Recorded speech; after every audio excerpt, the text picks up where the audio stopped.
So I'm 12 hours in after leaving Clacton-on-Sea, and now I've finally reached Athens, and I've got about a 4-hour wait until I get on the plane to Mytilene. I've got this connecting flight from Athens to Mytilene. I've got quite a few hours to wait. I've been able to come outside for some beautiful Greek sun, so absolutely no chore. And I love this type of stuff and adventure when you do these type of trips.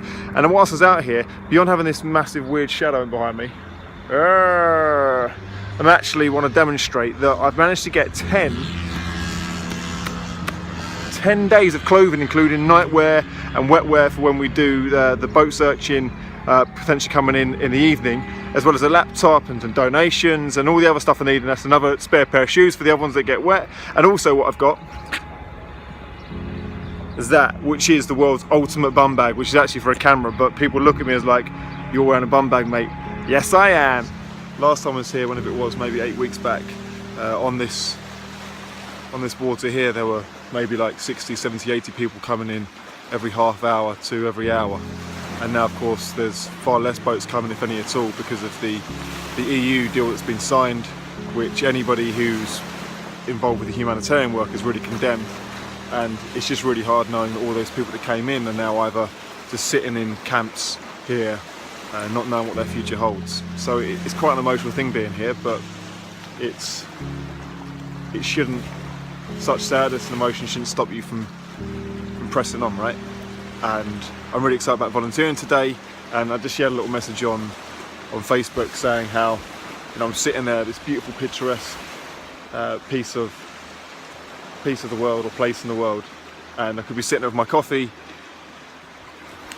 just on holiday, chilling, about to do nothing, which is totally cool. But I think it's cool that I'm about to go and meet some amazing people who I've never met before, spend a day doing something I've never done before, and hopefully really help a special cause for people that are fleeing a war-torn country in Syria. Here is just life jackets and boats by this water that I was here about 8 weeks ago, and this sort of stuff is all over the island, and every time you see it, it's quite emotional, because you think every single one of those boats or every single one of those life jackets had a person in that's fleeing a really, really bad situation. Right, and so as we're doing the beach cleanup, if you want to look at this bag, it's full of polystyrene, which is what goes into some of the life jackets that people have been sold for 5-6 times the price of what any life jacket would normally cost, and stuffed, and that's meant to keep them afloat if they're drowning at sea. It's just heartbreaking. We're by one of the smaller camps, believe it or not, when you see it, near Idomeni, which is near the Macedonian border, and I just want to show you the scale of this thing. The boredom is insurmountable. You've got hundreds and hundreds of kids here with nothing to do. You've got a mix of people from different beliefs and religions in there, so there can be a lot of tension sometimes. The spirit amongst the people, given the circumstances around that, is unbelievable. And for all these nonsense reports that you hear on the news that volunteers are causing problems and all this this place is being run by volunteers, mostly independent volunteers, and the pressure on them is absolutely immense, because you've got 2,500 people that need feeding and clothing and medical and the rest of it, and it's a really, really, really stark position. And the important thing though is that without volunteers, this place wouldn't be here, it would be falling apart, and they would have no hope. But the challenge is these people want to get to the border of Macedonia in hope that they may be able to go through the border and seek asylum, but that's not happening. And we're going to go to the Idomeni camp this afternoon, where things are meant to be beyond belief and incredibly saddening, and we're being warned about what to expect and how to stomach it, and you're hearing horrendous reports of what's going on there, so we'll do a report from there as well. And the only message of all of this, as I always ask, is please just volunteer and help, because there's loads you can do. The NGOs, the small NGOs, need help. There can't be enough help out here at the moment, frankly. So please consider it, and please follow what we're doing, and please spread the word that the volunteers are doing the amazing work, and don't believe in this nonsense you hear in the press that they're causing problems, because they're not. Okay, so I'm in the main Idomeni camp now on the Greece-Macedonian border, and the only way I can describe this is it's like being in a film. It's like being in non-reality. This is the main train track.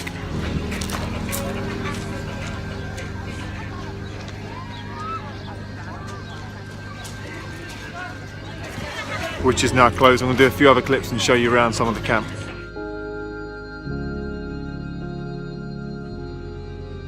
You've then got main hubs of the camp, and you've also got sort of sporadic placings of tents and toilets around the camp. But the thing that gets me as well, as you see there, the the barbed wire fencing, it's crossed the border to Macedonia, but it only adds to the feeling that this is like a prison. And so many of the refugee camps and what people are facing, they just feel like prisoners, and of course they are, because they can't get anywhere. They can't go back home because it's a war zone, and they can't cross the border. And even those now that are trying to claim asylum are not getting that asylum. And you know, the whole camp is just like this throughout, and it's just the conditions are just really hard to stomach. I'm going to show us one more time as we walk back down. But this is a dinner queue, and it's just heartbreaking to think this is how people have to keep their food every evening, every maybe some idea of the size of scale of everything. This is just one small part, and it's probably like a 20-foot camp or something. Down here we have the train line, which is no longer in service because of the tents being here, and there's a big train down there. Of course, it's on hard ground, it's on rocks, it's not comfortable.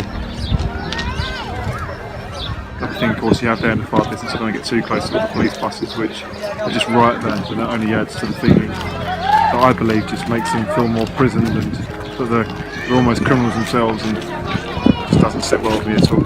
So you see plenty of messages around a camp like this, like we want to go to Germany and, you know, open the borders and stuff. And I think it's so easy to think,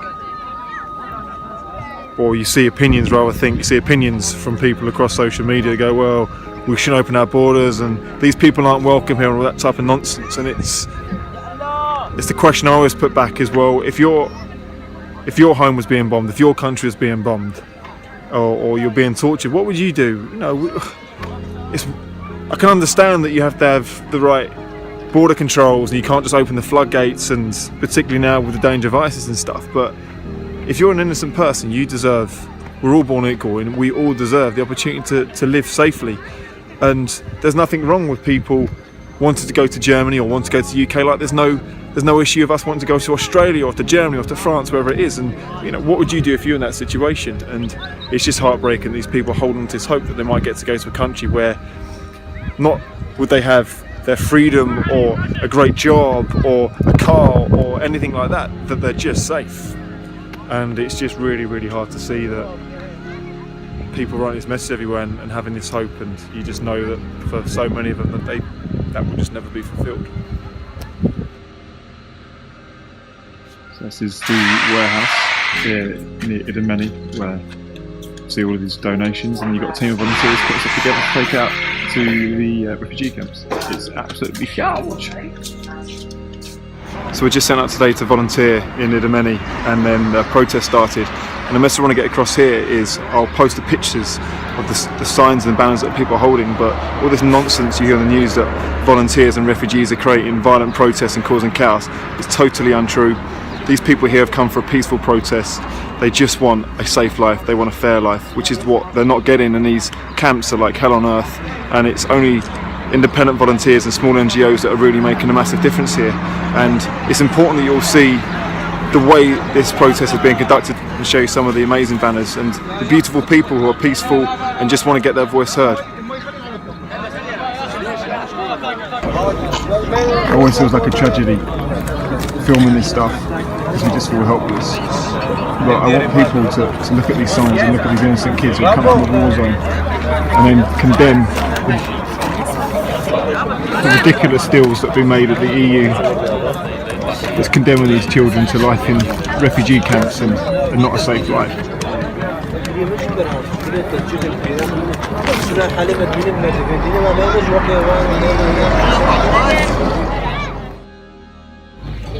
The crew put in bags close together for clothes distribution, which I think is really important because it gives people a sense of dignity that they're going to get really, really nice clothes from some really happy, smiley faces. This is our entertainment. I'm sure he's going to come with us. Bye! This is the beauty of the camps. This is beautiful.